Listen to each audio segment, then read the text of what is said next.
Oh, hey, nice to see you again. I've just been here, chilling, reading this translation of the Aeneid by C.S. frickin' Lewis.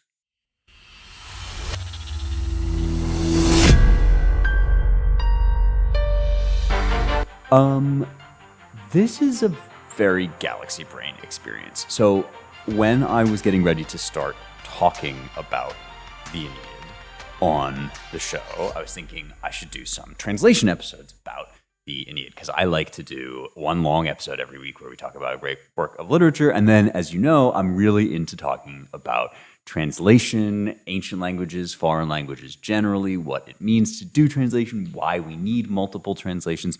And there are many, many English translations of the Aeneid. A couple episodes back, I did my review of them and gave you my recommendation for the Alan Mandelbaum version, which if you're following along with me, that's the one I think you should check out. I think that's the one that is probably most readable, but also captures some of the dignity and density of the poem, and I really love it.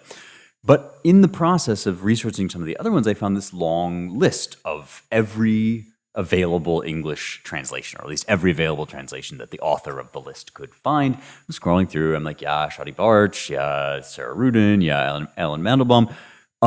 There's a C.S. Lewis one, or there are fragments of a C.S. Lewis one. This to me was like, do not pass go, do not collect $200, instantly order on Amazon. When I tell you my finger smashed the buy now button, it was like Prime couldn't even handle my order fast enough because C.S. Lewis, as listeners to this podcast know, C.S. Lewis is my intellectual hero, bar none. He is the guy whose prose style I most admire. He's the person I try to be like intellectually most in the way that he communicates really high-level ideas in a very clear and engaging and often very beautiful way. So he's somebody that I would be fascinated to read a translation by. And the minute I posted about this on Twitter, I got some people saying this might kind of be an op. It might be a psyop. It might be somebody just trying to profit off of C.S. Lewis's name. And the editor, A.T. Reyes, I think, has been accused of using like unfinished material by Lewis just to make his own name. And there kind of is some of this around Lewis because he was so popular and because he had so many fans and adoring followers and all of that. There are people who were kind of in his orbit who have tried to parlay that into literary fame for themselves, and not always in a bad way, sometimes just sharing memories of him and his estate and how he lived and worked and all of that. But there is something a little dicey anytime you get a posthumously published work by a beloved author and you think, did he mean for this to see the light of day? Was it finished? Was it ready? So I kind of wanted to spend some time with this book before I gave you my review of it and brought it to you. And now I think I'm ready. I'm ready to talk about it. I don't think that it's the worst case scenario. I don't think this is an illegitimate use of Lewis's work and material. I also don't think that, so far as I can tell, it's cynical on Reyes's part or Walter Hooper's, the secretary that rescued the material. I don't think any of that. I think this is all done in good faith. And I think that there's a lot to gain from it. I also don't think this is the greatest thing C.S. Lewis has ever done. I cannot get super enthusiastic about the translation itself. And what I wanted to do is just tell you a little bit about why I feel that way and what we're getting here, what we're looking at when we read the C.S. Lewis Lost Aeneid. That's what the book is called, and you can get it on Amazon. It came out in 2011. But it's really fragments and sections, which were written.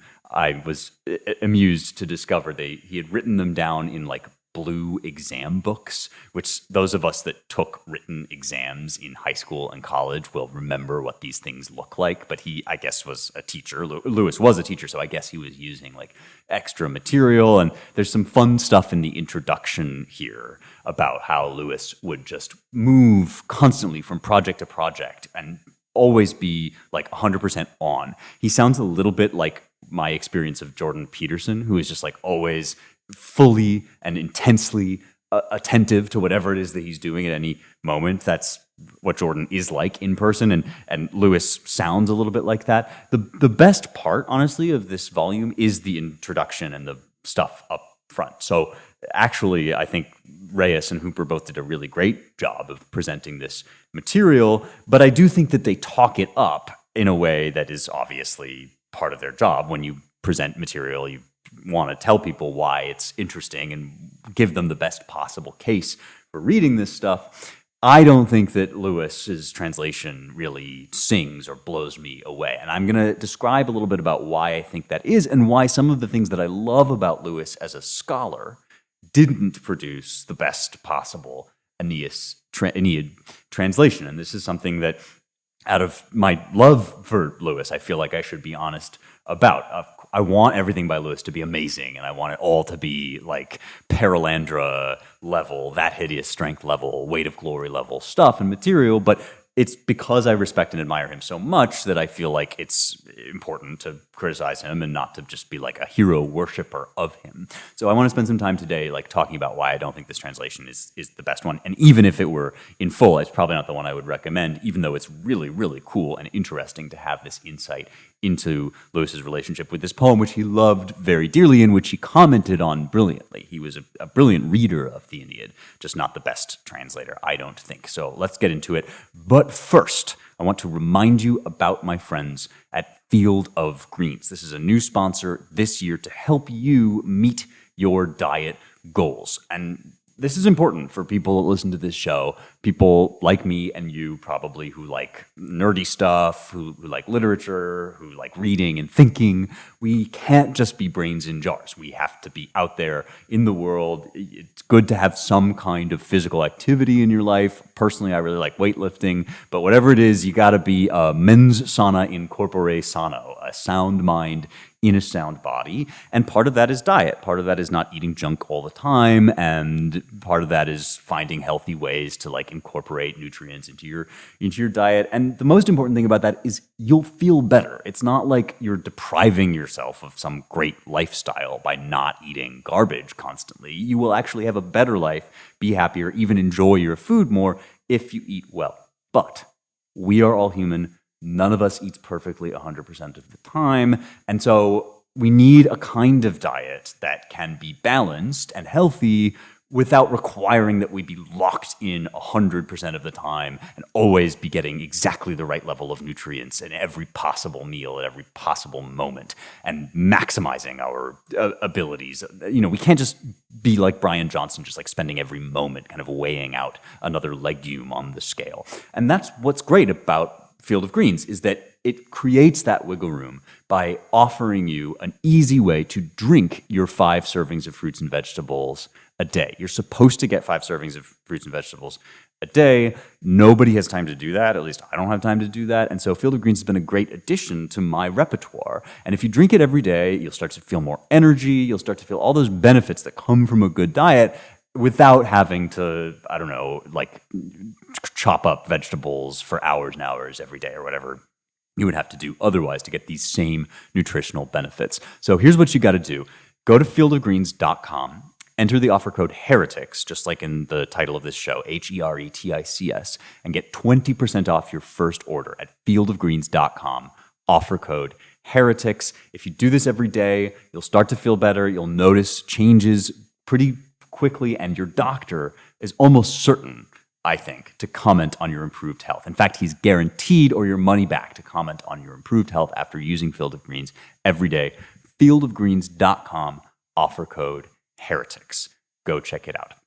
Okay, the Lewis translation of parts of the Aeneid, Book 1, Book 2, and Book 6. Parts of each of those are included in this volume. And the most interesting part about it, like I say, is kind of how it came into being. It was effectively rescued from being set on fire. And what I learned by reading the introduction here is that does seem to be clear, and this does seem to be clearly authentic C.S. Lewis material. There's not really any doubt or dispute that he was working for a long time on a translation of the Aeneid. He actually read aloud big portions of it at meetings of the Inklings. So we have letters from J.R.R. Tolkien, one of his closest friends, saying, we heard a portion of C.S. Lewis's translation today. So this now famous group of literary friends that would meet at the Eagle and Child in Oxford, they would talk about the stuff that they were working on, and this was one of the things that Lewis was working on. So we know that this always is recorded to have existed and is not like a fabrication or something that was made up. This guy, Walter Hooper, who was his secretary, tells the story of coming across it, and I want to read a passage here from this. He says, in January 1964, I went to stay with Dr. and Mrs. Austin Ferrer at Keble College. This is a college in Oxford. Oxford is divided up into these different colleges, and Keble is one. While Lewis's brother, Major W.H. Lewis, began clearing out the kilns, and that's the family home where they used to live, which you can still visit. If you go to Oxford, you can go check out the kilns, get a tour of it. They even host residential scholars there. So he was Lewis's brother was preparing to move into a smaller house where that is Walter Hooper, was later to join him. The Lewis brothers felt little of that veneration for manuscripts, so typical of many of us, and Major Lewis, after setting aside those papers which had a special significance for him, began disposing of the others. Thus it was that a great many things, which I was never able to identify, found their way onto a bonfire which burned steadily for 3 days. So there was a little bit of a mini Library of Alexandria fire, which does suggest to me that Lewis wouldn't have been precious about this, perhaps that he wouldn't have been eager for this stuff to all see the light of day. We know he had various unfinished work, stuff that he was thinking about returning to, poetry he was thinking about coming back to, even a short story or a story that he was thinking about coming back to, having to do with Menelaus and Helen after Troy.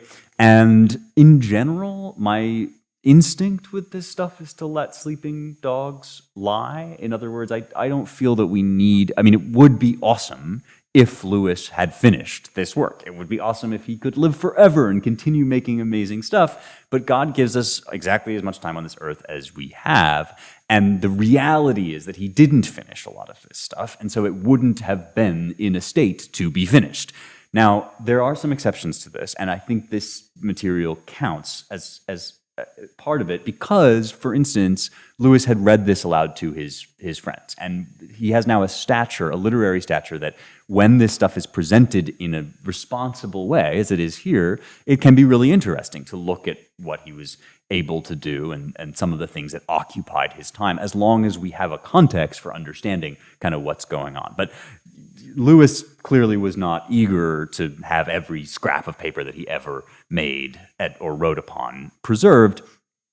Hooper, on the other hand, was interested, as the rest of us are, and I'm glad that he saved this stuff. He says, happily, Lewis's gardener, Fred Paxford, knew that I had the highest regard for anything in the master's hand. And when he was given a great quantity of C.S. Lewis's notebooks and papers to lay on the flames, he urged the major to delay till I should have a chance to see them. By what seems more than coincidence, I appeared at the kilns that very day and learned that unless I carried the papers away with me that afternoon, they would indeed be destroyed. There were so many that it took all my strength and energy to carry them back to Keble College. So I'm a little bit like, as you can tell throughout this experience, I'm always a little bit on the fence. I love C.S. Lewis more than I can possibly say. I don't think anybody can claim to love him more. I love his work more than I do. I love it as much as it's possible to. And I'm grateful to Walter Hooper for rescuing this material. I think he's probably right that there was a certain providence in his getting this stuff specifically. But when I read a phrase like "in the master's hand," it goes right up my spine, because even as somebody that really loves this work and is deeply grateful to it, and probably, has shaped me more than any other author.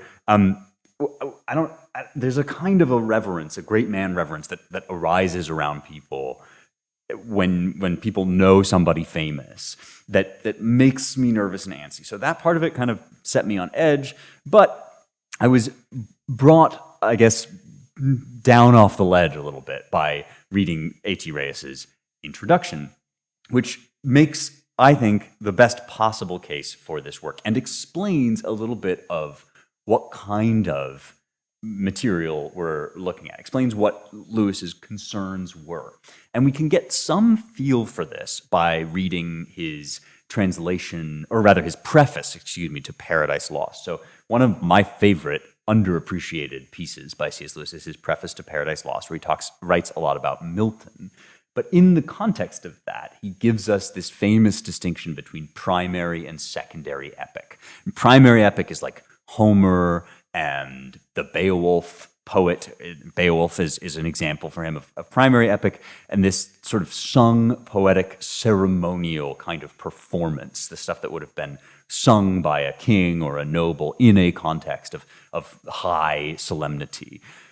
Secondary epic is Virgil. Virgil is his primary example of secondary epic, this highly constructed literary artifice designed to tell a story of the great times of the past. That is a legendary time, looking back from the present at a time when things were greater and higher and grander. And in this like written epic of what is called a mollis, that is an effort or a labor that took place in the past and is removed from us in time. This is a different kind of world than we live in now. This is all part of Lewis's idea of secondary epic.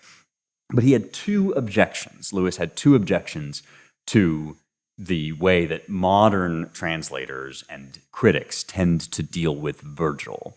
And they are kind of two opposite objections. So on the one hand, he felt kind of the way that somebody like Emily Wilson now feels. He felt like we treat Virgil and the classics too much like quote-unquote classical authors. That is, we try to give them this kind of romantic nobility that comes more from like Pope and Dryden than it does from the actual original text. And Lewis actually really liked a Scots translation of the Aeneid by Gavin Douglas, because he felt that that was captured more of the immediacy of the poem, which at the time wouldn't have sounded like this flowery, fancy diction. It would have sounded much more vigorous and vital and immediate and urgent because it was something that was being written now. And so he didn't want Aeneas and the Aeneid to sound like something that was written a long time ago, that was kind of antiquarian. He wanted it to feel immediate and vivid and alive, and not, quote unquote, classical, which he felt was a sort of artificial style that had been developed by later interpreters of the Aeneid. On the other hand, he was also against like lowbrow, casual diction. He felt that modern poets, like T.S. Eliot, for instance, had gone wrong by taking rhyme and meter and structure and what he called poetic diction out of the modern style. He felt that the modern style had kind of gone crazy by focusing on too much lowbrow stuff, focusing too much on all of these, like dirt and slime and muck, and getting much too casual in his diction and incorporating stuff from kind of vulgar speech. So he wanted something that sounded like poetry, that sounded elevated and like it was in a high style without sounding too antiquarian. It needed to be vigorous and direct, but it also needed to have artifice, that is, have structure, have a metrical line, and his translation even has rhymes in it. So in one way, it sounds kind of outdated and old-fashioned for the sensibilities of Lewis's day, which were the sensibilities of T.S. Eliot and Ezra Pound and so forth. On the other hand, it doesn't sound like, or it's not supposed to sound like, the kind of Alexander Pope translations of Homer. It's not supposed to sound flowery and elegant and in English. It's supposed to sound Roman and direct. And in order to accomplish this, Reyes explains, Lewis landed on the Alexandrine line. And this is not a line that we have talked about a great deal in our discussions of Homer. We talked a lot about iambic pentameter, which is the English rhythm meter of epic. But we haven't talked about this French line. It's basically a French style, is the Alexandrine, of a 12-syllable lines. And he writes in a letter to a young boy, Martin Kilmer, who would later become a professor of classics. He writes about this style. He says, "I'd like to do the Aeneid into rhyming Alexandrines." And then he writes out what this line looks like. It's da-da-da-da, da-da-da-da, da-da-da-da. So it's three different chunks of basically iambs, da-da. So it's iambic pentameter, but with an extra foot on the end is one way that you can think about it, but it's chunked up into 3 seconds. Da-da, da-da, da-da, da-da, da-da, da-da. This would give the very Virgilian quality of sounding almost like prose in the middle, while the end of each line keeps them in order. Leading them far, forewandered over alien foam, so mighty was the labor of the birth of Rome. So you can hear how that's an iambic line, but it goes on a little longer than iambic pentameter. So mighty was the labor of the birth of Rome, right? We kind of are used to hearing a little bit less than that. Now, I think this is a really interesting choice, and I don't object to it at all. I think it's pretty good.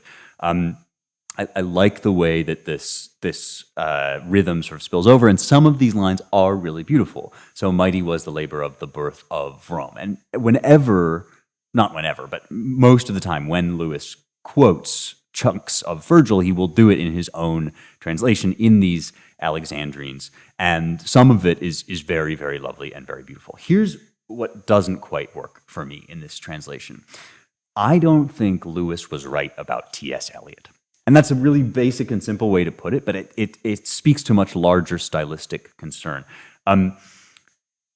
Lewis's feeling about Eliot and the like and kind of modern poetry is that it had gone totally anti-poetical, and that poetry needs structure and form in order to really succeed as poetry. And I think that there's a good case to be made that you do need some kind of rhythmic metrical structure in order to do a translation of ancient epic. When I translate Virgil, I do translate in something like Alexandrines. I like to translate in 6-foot lines that mimic the hexameter of the original, and also to give it a kind of regular metrical pattern. Interestingly, I think it's probably better to do Homer with dactyls, the way the original sounds, and it's better to do Virgil with iambs, the way that English poetry typically uses for epic. And that's because Virgil, as I've said many times now, is more compact. He's more kind of closely packed together, and I think that the iamb gives a tighter line. So I actually really like the Alexandrine, and I've tried it myself a little bit in translating Homer. The rhyme, I do not think works. I think the rhyme and some of the these and thous that Lewis uses, the kind of elevated diction, I just think that really fails, because ever since T.S. Eliot, rhyme has a kind of an elevated or even an antiquarian feeling, and that was not an artificial affectation on Eliot's part. I think Lewis was wrong that this was a mistake. I actually think that we were moving into an era, and are still kind of in that era, where regular speech has a certain degree of pedestrian kind of de-elevation to it that needs somehow to be captured in poetry for poetry to feel natural. And so Lewis's rhymes and his almost Shakespearean diction in some of this start to feel kind of unnatural to me, and I don't think that's what he was going for, and that's why I think even if this were available in full, I would probably still stick with the Mandelbaum translation. I know I have many friends who will disagree with me about this very strenuously, very strongly, but still, I stand by it. I actually just think that you can't recapture the kind of poetry that Lewis wants to recapture and have it sound natural. I'm going to read to you now a section, a chunk that is quoted in the introduction, not by Reyes, but by D.O. Ross, who writes a really nice preface, and you will start to see kind of what I mean. This is the section that we just read in the main episode. It's the ekphrasis portion, where Aeneas is washing up on the shore of Carthage, and Ross says a lot of the stuff that I said last time about the menace of this passage. We're getting a picture here of a cove that seems appealing, because any port in a storm, and Aeneas needs to put ashore, and there are some lovely, beautiful elements of it, but there are also some menacing resonances that call back to, like, the Cyclops and Calypso from Homer and all of that. And last time I read to you my translation of the passage. I'm going to start now with Ellen Mandelbaum's translation of the passage, so that you can hear just the meaning of the poem and what's going on here if you didn't listen to that other episode. Virgil has, there is a cove within a long retiring bay, and there an island's jutting arms have formed a harbor where every breaker off the high sea shatters and parts into the shoreline's winding shelters.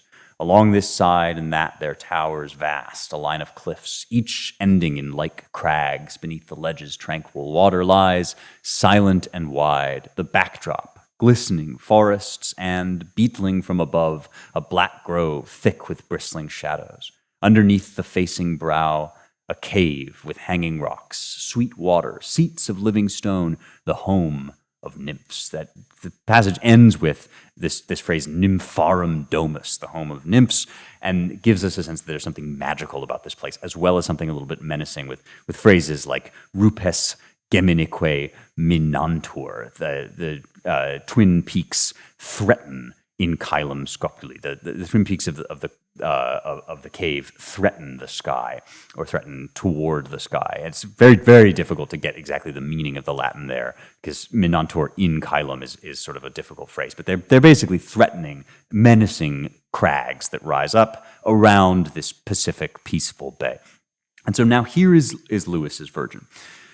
The storm-beat Trojans, struggling for the nearest shore, meanwhile upon the Libyan coast had found a bay, lonely and far withdrawing, where an island lay, upon whose flanks each billow from the deep divides, and broken thus, far up the winding beaches glides. Twin spires of rock on either hand uplift their heads, and a wide water motionless beneath them spreads. And like a sylvan theatre, rough woods around, with nodding branches overhang and glooms profound, and caves beneath the cliffs there are, and fountains there, with likeness in the living rock of throne and chair, where nymphs might haunt. Now, there are some really lovely sections here. I'm not trying to say this is a bad translation. I'm just saying that it's not the one I would pick. Lonely and far withdrawing, I mean, this is Lewis's facility with the language coming through. Twin spires of rock on either hand uplift their heads. And one of the things that Ross points out is that it manages to, and Reyes says this too, that Lewis manages to give us some very natural phrases while also kind of elevating the verse. The A-B rhyme scheme just gets a little jangly for me. It starts to feel as if we're being like sing-songy when we need to be galloping or stately marching along. And then there are other sections, like when Aeolus and Juno are talking to one another. So the goddess comes to the king of the winds and asks for him to destroy Aeneas. And Aeolus says, "Lady, 'tis thine," said Aeolus, "to speak thy will, and mine to hear and follow thy commandments still." There's just something too stilted and courtly about that for me, and I feel like Lewis is trying to recover an age of poetry that actually had passed. It's one thing to say that poetry, that there's a kind of artificial, there's a sort of artificial problem that poetry is having, where people are being purposefully grotesque, and that does happen in a lot of modern poetry. But it's another thing to say that actually the spirit of the age has moved into a point where this stuff just sounds stilted. "Lady, 'tis thine to speak thy will, and mine to hear and follow thy commandments still." I don't think that this really achieves the kind of immediacy that Lewis wants, although it certainly has some of the beauty and the elevation. Now, it's unfinished, so he could have worked on it and made it better. He might have felt that these lines weren't ready for prime time yet, and that's one reason why it's important to understand the context of this and what you're looking at when you read it.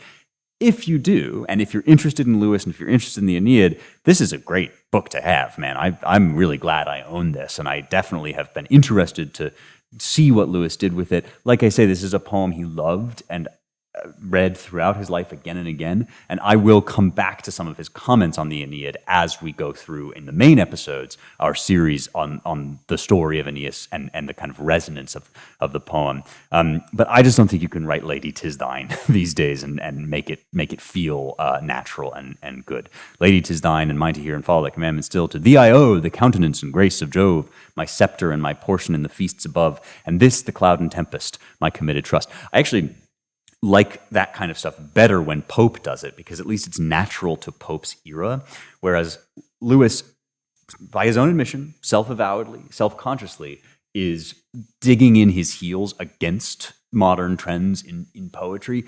And I feel that was a mistake. I think that was a kind of nostalgia on his part that did not produce the best possible results. So final verdict, still go with Mandelbaum. I think if you're looking for a really readable but also beautiful and elevated translation, I think he does a great job. I will continue to translate in Alexandrines. I will take that from Lewis, no question. I like that choice very much. But I will continue to translate when I do the main show in a slightly more straightforward and non-rhyming style, because I don't think it lands on the modern ear in the way that Lewis wanted it to. Even though he wished that the world was still full of rhyming poetry that had that kind of high elevated quality. Okay, there's my review. Very worth checking out. Probably not going to replace Mandelbaum in my heart. If you have questions about translation, not just Aeneid translation, but any kind of translation, the lines are open. rejoiceevermore.substack.com is where you can be part of a mailbag for the main show, or you can write in with questions for me to do on these words episodes about translation and other stuff that you might be interested in to do with ancient languages and how to turn them into modern languages. Don't forget to rate, review, share, subscribe wherever you get your podcasts. It really helps the show to give 5 stars. I've seen some lovely 5-star reviews coming in lately. If you watch stuff on YouTube, become a subscriber there at Young Heretics Show, and I will see you next time for more truth, beauty, and the stuff that matters.